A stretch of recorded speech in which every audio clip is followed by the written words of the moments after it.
Good afternoon, everyone. Welcome to the COVID-19 update for Friday, December the 18th. I'll start with some housekeeping that might bring some relief to our tireless press corps this holiday season. We're moving away from daily press conferences and instead returning to an as-needed basis. This is my 42nd consecutive weekday press conference this fall and my 155th COVID-19 press conference since the beginning of this pandemic. I can promise that you'll still be hearing from Dr. Ezike and me often as we provide regular updates on vaccine distribution, the status of our regions in the Restore Illinois plan, and general statewide COVID-19 trends. It's important to Dr. Ezike and to me that we communicate regularly about the pandemic to the public as the situation evolves.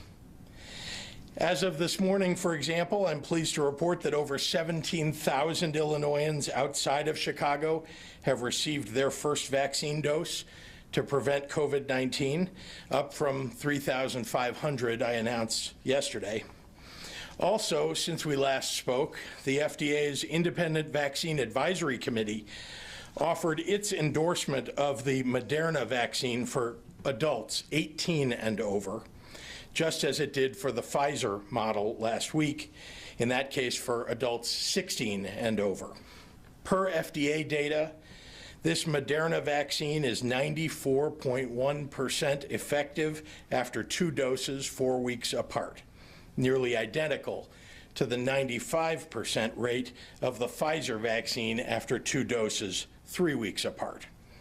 And it's proven very safe in clinical trials. Historically, the FDA rules in the direction of these panels, and we expect their endorsement as soon as today. Our own vaccine advisory panel is poised to review all available FDA data. Assuming a favorable outcome and based upon the federal government's likely delivery schedule, Illinois hospitals can expect their Moderna shipments sometime early next week. This is yet another very, very exciting development, and it reinforces and it brightens the light at the end of the tunnel for all of us who have been fighting through COVID-19. As December comes to a close, and as the deadline to fully allocate our federal CARES funding approaches, I want to provide an overview of where we have invested those dollars to support working families and small businesses, beyond just the reimbursement of expenses for our state response like PPE and setting up testing sites. For much of the last year, we have had to completely revamp the operations of state government in response to this pandemic, with agency staffers working around the clock to figure out new and sometimes very innovative ways to deliver services remotely and to implement new programs to meet enormous needs that were truly impossible to foresee a year ago.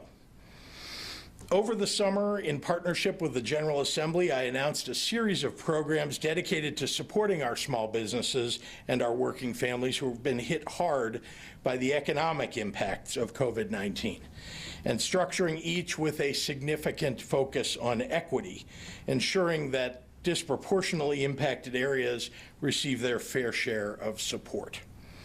I'm especially proud to say Illinois led the nation in ensuring that our CARES Act dollars went to the front lines of the economic dislocation impacting the lives of the people we serve. We're only the 6th largest state by population, but Illinois launched the largest housing assistance program and the largest small business assistance program in the country. To date, we've awarded $190 million in rental assistance, supporting more than 38,000 renters suffering financial hardship from the pandemic, and $84 million in emergency mortgage funds to help nearly 9,500 homeowners stave off foreclosure.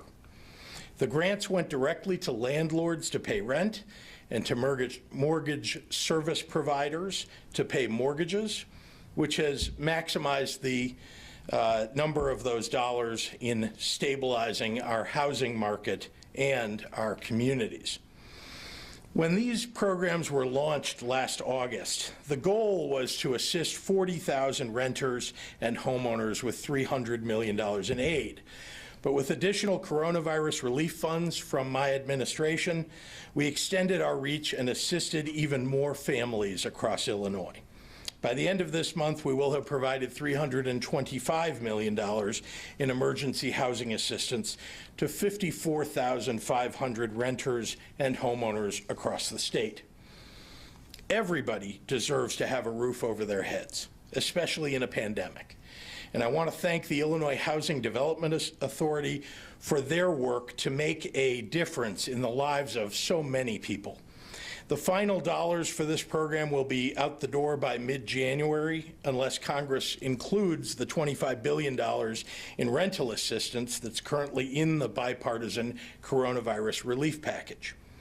I'm regularly pushing Congress to give more help to families in Illinois. If additional federal assistance passes the U.S. House and Senate and becomes law, expect additional rounds of emergency rental assistance in the near future to help give relief to those who were unable to previously take part in this critical program. I also directed $90 million in CARES funding for a total of $275 million to increase the number of families eligible to receive emergency assistance for rent, for food, for temporary shelter, utility bills, and other essential services through our low-income home energy assistance program and our community services block grant program. These programs have supported more than 155,000 Illinois families. To families seeking assistance to pay your bills, please visit helpillinoisfamilies.com to learn if you're eligible to submit an application. It's open to all low-income residents regardless of immigration status. And remember, this is a program, not a loan program, it's a grant program. So I really do encourage those in need to apply. And again, you should go to helpillinoisfamilies.com. Small businesses and entrepreneurs are the backbones of our communities and the drivers of our economy. And I know the sacrifices that you've made have been enormous. That's why it's so important to me that you get the support that you need. Our business interruption grants, ranging from $5,000 up to $150,000, have a targeted focus on the small businesses that truly need help. 85% of our grants have gone to businesses with annual revenues of $1 million or less. To date, we've awarded over $214 million in grants to more than 7,500 businesses in Southern Illinois, in Central Illinois, and in Northern Illinois. This funding has been deployed in more than 500 communities to small businesses, including restaurants, retail, event spaces, arts venues, hair salons, museums, and much, much more. Nearly half have gone to businesses in disproportionately impacted areas, recognizing the ways COVID's impact was compounded by civil unrest earlier this year, helping more businesses avoid a dual crisis of recovery. Given the limited funding available and the high volume of applications received, DCEO has closed the latest round of BIG BIG grants with the hope that federal support will allow it to reopen applications. The state will continue to focus on reviewing applications that have already been submitted and making additional awards over the next several weeks. We will notify all BIG applicants who will receive an award by December 30th. And with a separate $270 million of our business interruption grant program dedicated specifically to assisting child care providers, our $540 million small business grant program is the largest in the nation. It operates with a laser-like focus on helping working families, especially working mothers, through this pandemic. Finally, as hard as this pandemic has been on state governments' finances, we know that local governments have suffered mightily by COVID's impact too. $250 million has been focused on reimbursing local governments outside of Cook and the Collar counties that didn't receive direct support from the federal government for their COVID-19 expenditures. Things like overtime pay for first responders or PPE. We have now sent out more than $129 million to over 700 local governments, with another $30 million still in the pipeline. It's not too late to claim costs through this program. The state of Illinois and DCEO continue to urge local governments to take advantage of their allocation and to leave no costs on the table. The program will continue accepting applications for eligible expenses through January 31st. All of these efforts amount to a unique and historic effort in Illinois to mitigate this virus's devastating effects on the health and livelihoods of the residents of this state. While there is so much need that is still unmet and for which we need further support from Congress, Illinois has been a leader in protecting workers and small businesses with our CARES Act dollars. I'm proud to lead a state government that is committed to making a difference wherever we can and with whatever we have. So thank you, and now I'd like to turn it over to our Director of the Department of Public Health, Dr. Ngozi Ezike. Doctor.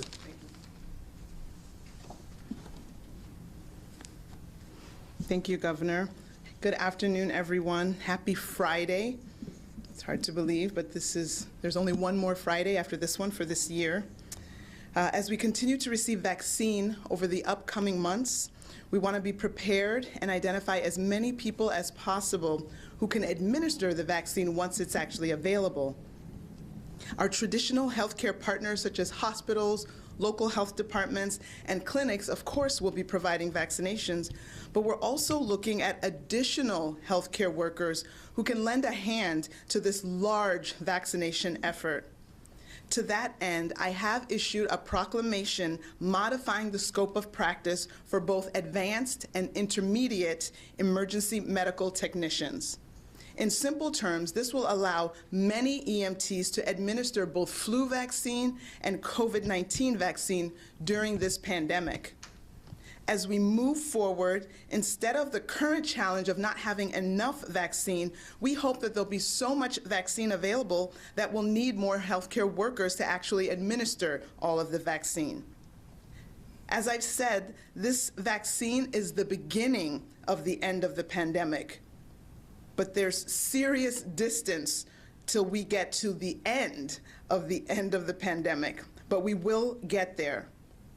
Today, 7,377 new Illinoisans were diagnosed with COVID-19 for a total of 886,805 cases total in Illinois.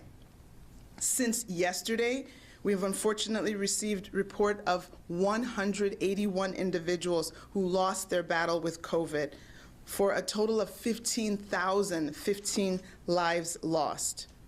In the hospital overnight with COVID were 4,690 individuals, and of those, 1,023 were in the intensive care unit, and 589 were on ventilators. In the last 24 hours, more than 112,000 COVID tests were reported for a total of more than 12.2 million tests since the beginning of the year. Please stay safe and healthy. Please help us get to the end of the end. I know you're tired of me saying it. I'm maybe tiring in saying it as well, but it's the right thing that we all have to do. We need to avoid gatherings, wear our mask, wash our hands, and maintain our distance. Please have a great and safe weekend. Buenas tardes y feliz viernes a todos. Solo tenemos un viernes más de este año después de hoy. Increíble. A medida que continuamos recibiendo la vacuna COVID-19 durante los próximos meses, queremos estar preparados y identificar la máxima cantidad posible de personas que pueden administrar la vacuna una vez que esté disponible. Nuestros socios tradicionales de atención médica, como hospitales, departamentos de salud pública y clínicas, administran vacunas, pero también estamos buscando otros trabajadores de salud que pueden ayudar con las vacunas a gran escala. Con ese fin, he emitido una proclamación que modifica el alcance de la práctica para los técnicos médicos de emergencia avanzados y intermedios. Esto permite que los técnicos de emergencias médicas que administren la vacuna contra influenza ahora hagan lo mismo con la vacuna COVID-19 durante esta pandemia.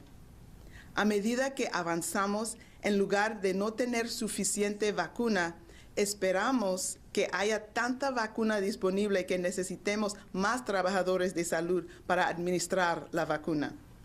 Como he dicho, esta vacuna es el principio del fin de la pandemia, pero no hemos llegado al final. Todavía hay un largo camino por recorrer. Se ha diagnosticado el virus de COVID-19 a 7,377 nuevas personas para un total de más de 886,000 casos aquí en Illinois. Desde ayer hemos recibido informes de 181 personas con COVID-19 que han muerto por un total de más de 15,000 vidas perdidas solo aquí en Illinois. 4,690 personas estuvieron en el hospital durante la noche con COVID-19. De ellos, 1,023 pacientes estaban en la unidad de cuidados intensivos y 589 personas estaban en ventiladores.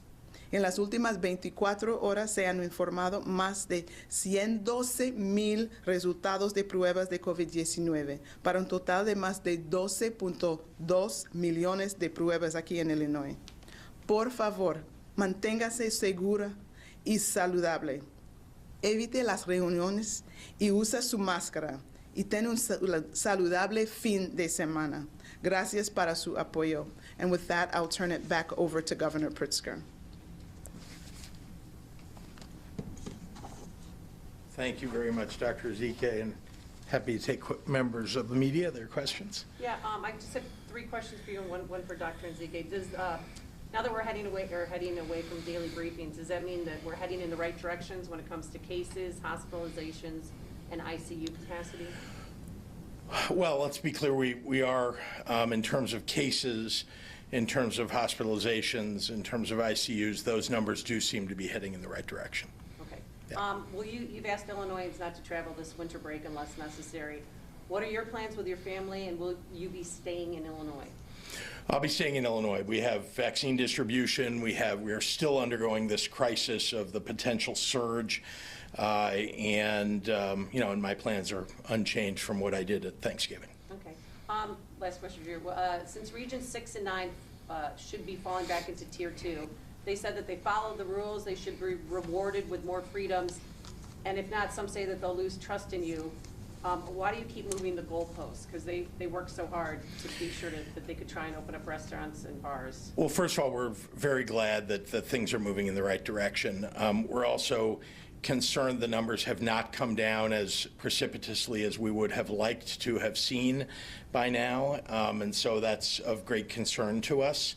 We're still seeing 7,000, 8,000, 9,000 cases every day, and we still have a positivity rate that's far from the WHO recommended 5%. Having said that, it's certainly our intention as we get through these holidays to begin to look at, without having holidays ahead right after the new year, to get to reducing the tiers for various of our regions, but very much appreciate that everybody, remember the reward here ultimately is we have fewer people getting sick and fewer people dying, and we of course want to allow businesses to do more as soon as we possibly can. Okay. Dr. Ezike, can I ask you 2 quick questions? And this comes from one of our listeners. Does the vaccine contain aborted fetal tissue? And should those with strong religious convictions against using aborted fetuses to develop vaccines take or be forced to take the vaccine? There are no aborted fetal cells or fetal tissue in the vaccine.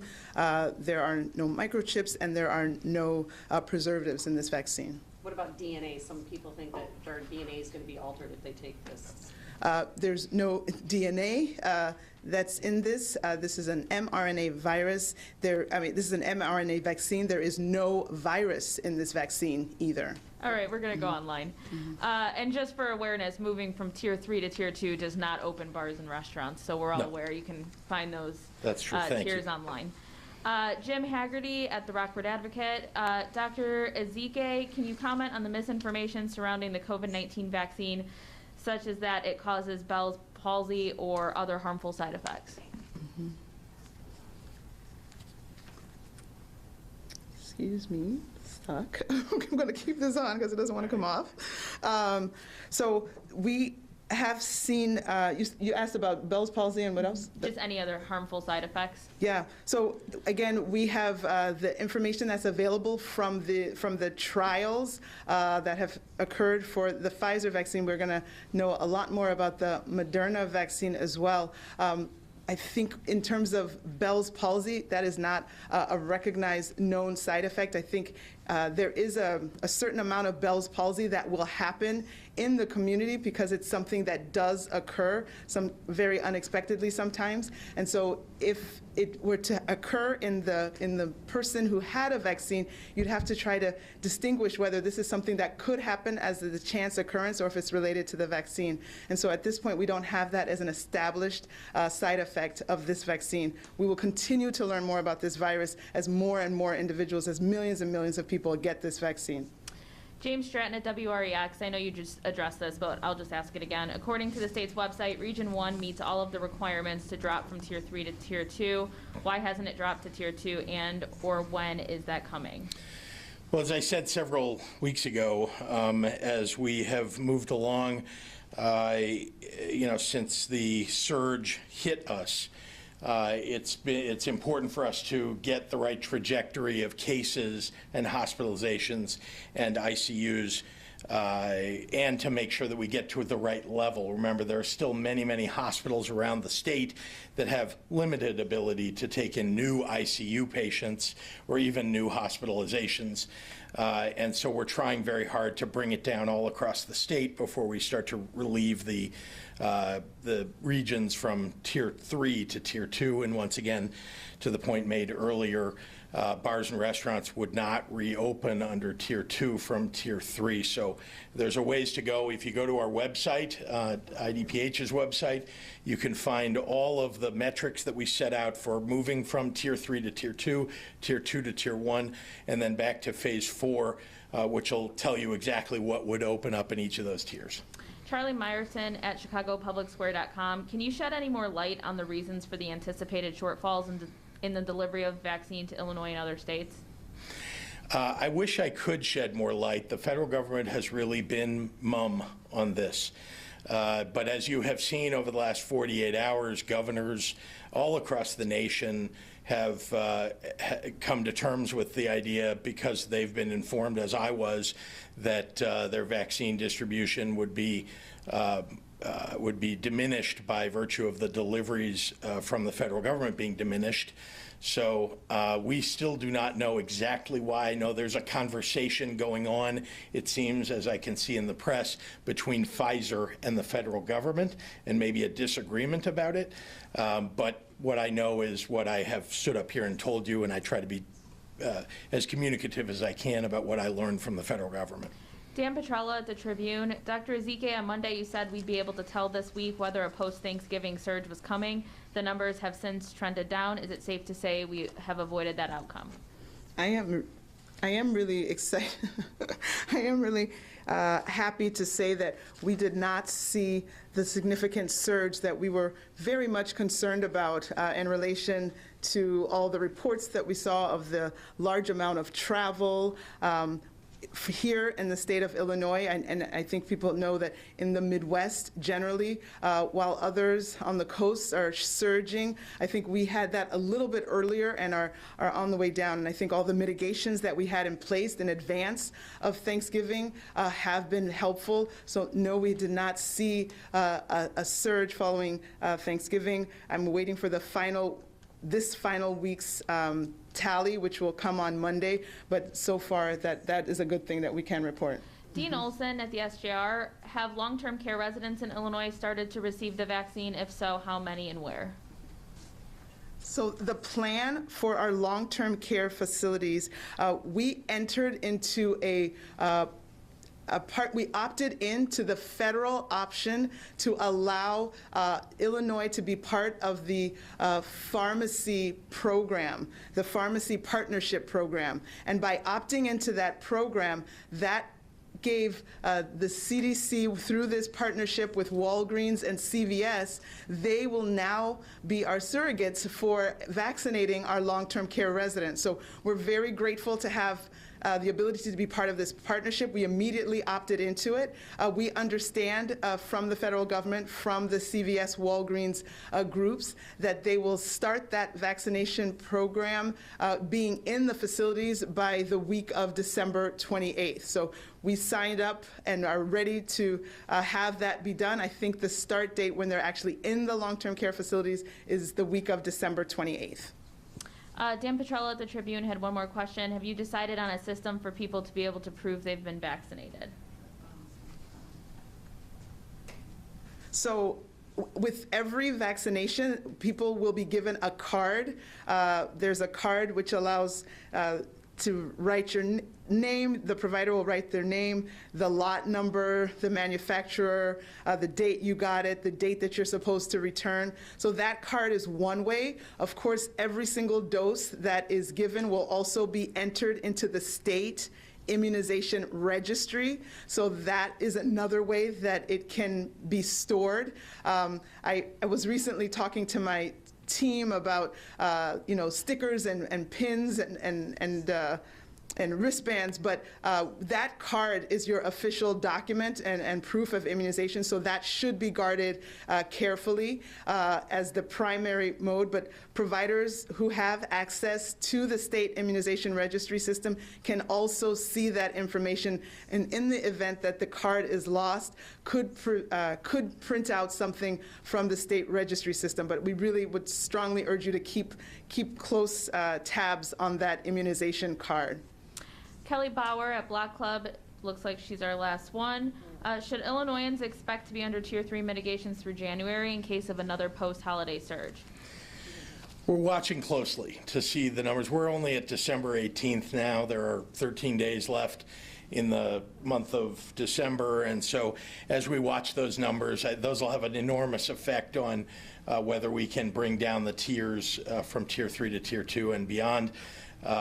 But that's what we're focused on every day. It's what I have been focused on, making sure that we're heading in the right direction at the right speed. And and I will say that the numbers are better than they were, but need to improve. Governor Pritzker, do you know how many people are vaccinated daily?